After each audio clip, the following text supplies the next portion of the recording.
Selanjutnya kita akan mendengarkan sedikit nasihat dari tetamu kita kepada akhina al-Ustadz Khairil Anam. Waktu dan tempat kami persilahkan. Allahumma sholli ala Muhammad.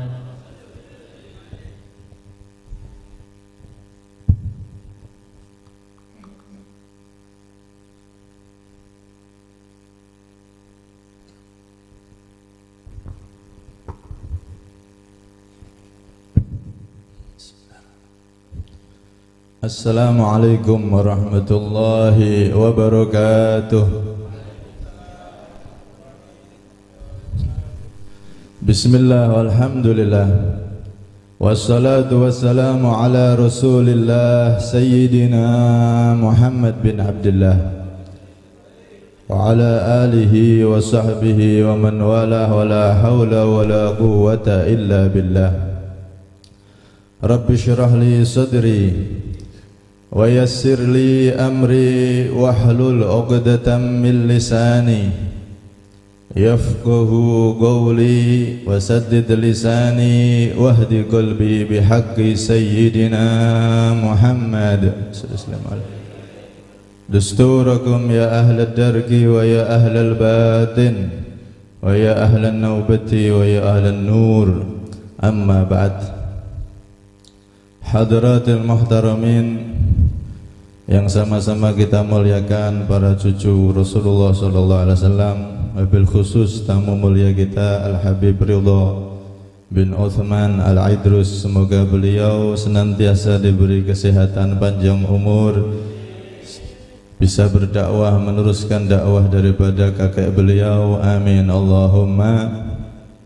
Kepada guru kita yang mulia Al-Ustadz Omar beserta akhi yaitu Al-Ustadz Sultan, Ustadz Fauzi, Ustadz Yasir, lama tidak ketemu ini, dan semua ustadz-ustadz yang hadir, wabil khusus orang tua daripada Al-Ustadz Omar.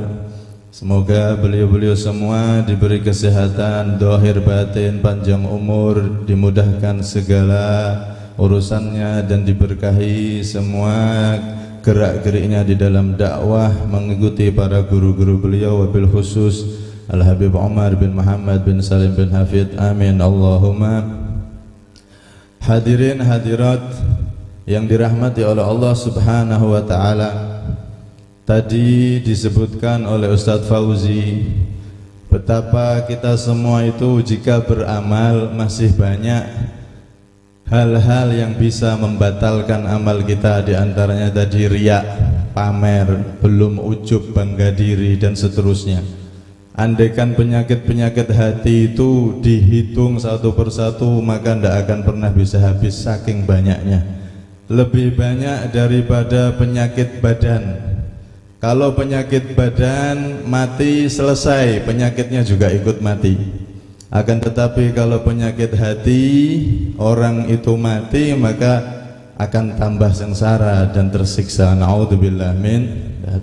Karena itu penyakit hati yang begitu banyak tidak terhitung itu, kita jika hadir di majlis yang semacam ini, majlis yang musalsal, yang tersambung dari guru ke guru, khususnya majlis dari guru kita Al-Ustadz Omar, dari guru beliau Al-Habib Omar, yang mana musalsal terus ke atas hingga baginda Rasulullah Muhammad sallallahu alaihi wasallam, adalah cara tersingkat dan cara terkuat di dalam membersihkan hati bagi orang-orang yang mau hadir dengan khusyuk dan ikhlas di majlis yang semacam ini. Bagaimana tidak, hadirin hadirat, suatu ketika Sayyidina Mu'ad itu pernah diceritai oleh Rasulullah SAW tentang bahayanya penyakit hati ini, yang mana saat itu, singkat cerita, Nabi Muhammad SAW menerangkan di dalam hadis yang begitu panjang itu, ada hamba Allah yang dia ibadahnya diangkat oleh malaikat hafadhah ke langit pertama. Kemudian di langit pertama diperiksa, ada sombong, ada iri, ada apa. Kalau ada penyakit-penyakit itu maka ditolak. Ada yang berhasil tembus langit pertama, langit kedua ditolak. Ada yang tembus langit ketiga sampai langit ketiga diperiksa ditolak. Ada yang tembus 1, 2, 3, 4 sampai langit keempat ditolak karena masih ada penyakit hati yang bersarang di hati hamba yang beramal tersebut. Sampai Rasulullah menceritakan di kitab Bidayatul Hidayah dan juga disebutkan Imam Ghazali di kitab Ihya, itu ada seorang hamba yang amalannya begitu besar luar biasa, lebih terang daripada terangnya matahari, sampai-sampai seluruh malaikat yang ada di langit pertama, kedua, ketiga, keempat, kelima, keenam, ketujuh, mereka semua mengiring, mengarah amalan tersebut untuk dibawa ke atas ke Iliyin sebagai simbol bahwasanya amal tersebut diterima oleh Allah Subhanahu wa taala. Akan tetapi tatkala Allah Subhanahu wa taala yang memeriksa, maka apa firman Allah Subhanahu wa taala, innahu lam yuridni bihadzal amal. Wahai para malaikatku, kalian semua tidak tahu bahwasanya hambaku itu beramal sedemikian hebatnya ini.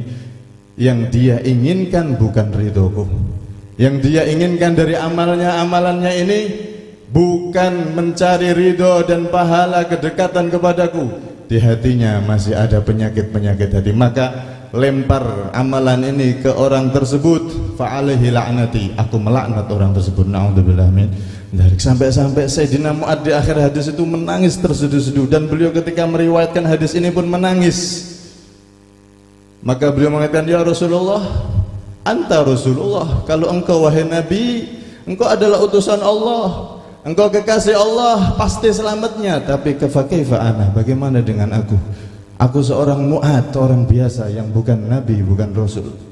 Maka Nabi SAW menjawab dengan jawaban yang singkat, iqtadi bi ya Mu'ad, ikuti aku wahai Mu'ad. Bahkan hadirin hadirat, ada amalan seorang hamba itu komplit, ibadah, puasa, semuanya komplit, bukan hanya yang wajib, yang sunnah dia lakukan. Bahkan dia bihulukin hasan, dia pun punya akhlak yang baik, lengkap sempurna ini.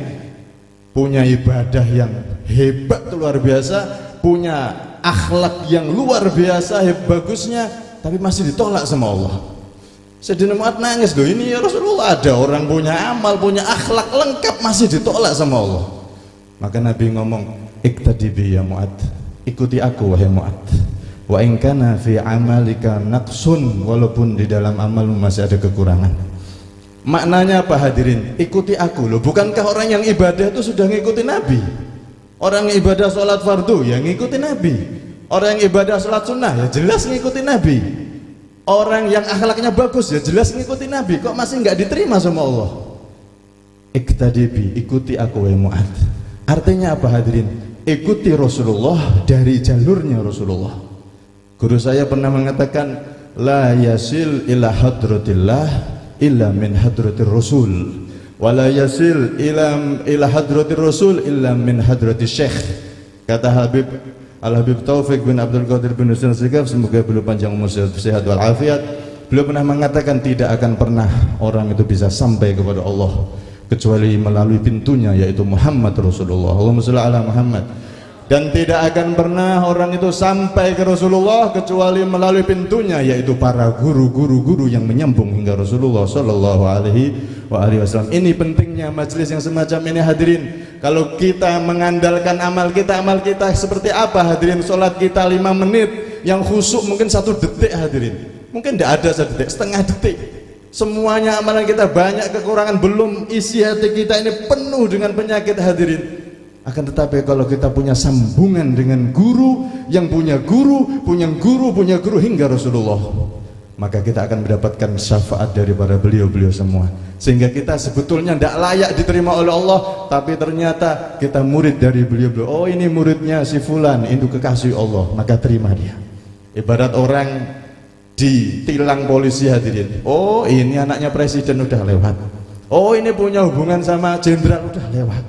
Tidak jadi ditilang hadir, padahal kita melanggar, tapi dibebaskan, disuruh terus. Kenapa? Karena punya sambungan sanad ke jenderal, sanad ke presiden. Begitu juga kita hadirin dalam meniti ridho Allah. Perjalanan kita di akhirat ini jauh lebih ngeri dan lebih banyak halangannya hadirin. maka kita butuh sambungan sanad kepada para guru-guru yang mana mereka adalah orang-orang mulia di sisi Allah Subhanahu wa taala. Maka bersyukur terutama masyarakat di sini ada majelisnya, majelis daripada guru kita Ustadz Umar. Ini adalah kesempatan besar untuk menyambung kepada beliau melalui pintu beliau sehingga nyambung ke Habib Umar dan terus ke Rasulullah. Itu yang kita handalkan hadirin. Karena itu Habib Ali mengatakan, kama qol man lam yakun lahu syekhun arifun, man lam yakun lahu syekhun arifun makin marrat hayatuhu wa huwa ma'dud minal muflisin. Kama qala Habib Ali Al-Habsyi. Barang siapa yang dia itu tidak mempunyai guru yang arif, orang soleh yang punya sambungan ke Rasulullah, maka dia tetap menjadi orang rugi dan seluruh hidupnya akan terlalui dalam kerugian kalau dia tidak punya sambungan dengan guru-guru yang soleh yang dekat dengan Allah Subhanahu wa ta'ala. Karena itu ini yang kita andalkan. Majelis yang semacam ini bukan hanya sekedar duduk-duduk, tapi majelis ini kita duduk di hadapan guru kita sama dengan kita duduk di hadapan guru-gurunya beliau, dan seakan-akan kita duduk di hadapannya Rasulullah Shallallahu Alaihi Wasallam. Sambungan sadari sanad seperti rantai yang terus nyambung hingga Rasulullah Shallallahu Alaihi Wasallam.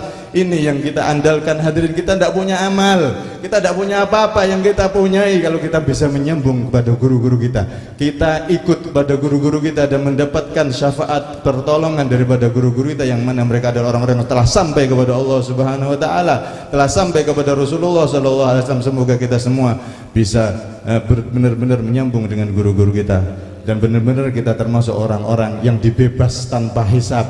Tidak usah dipakai periksa-periksa. Kita muridnya Ustadz Umar, Ustadz Umar muridnya Habib Umar terus. Maka kita insya Allah akan jadi orang yang selamat dengan ini semua hadirin. Jalankan yang wajib, jalankan perintah Allah. Setelah itu perkuat sambungan seperti ini hadirin. Karena ini yang jadi andalan kita hadirin. Setelah kita melakukan yang wajib. Karena sanad ini betul-betul ibarat rantai yang sambung menyambung. Tidak akan bergerak rantai yang di ujung sini kecuali yang ujung juga akan bergerak dan ujungnya sana adalah Rasulullah Shallallahu Alaihi Wasallam. Semoga kita benar-benar dijadikan murid-murid daripada beliau-beliau semua, dan kita benar-benar dijadikan orang-orang yang bersambung, yang punya sanad dari guru ke guru hingga Rasulullah, dan menjadi orang yang selamat di dunia sampai di akhirat. Amin Allahumma amin. Amin Allahumma amin. Semoga kita bisa istiqomah di majlis yang semacam ini. Amin Allahumma amin. Kurang lebihnya minta maaf. Hadamani wal afa minkum. Assalamualaikum warahmatullahi wabarakatuh. Kita ucapkan jazakumullah khairal jaza atas nasihat taujihah daripada guru-guru kita.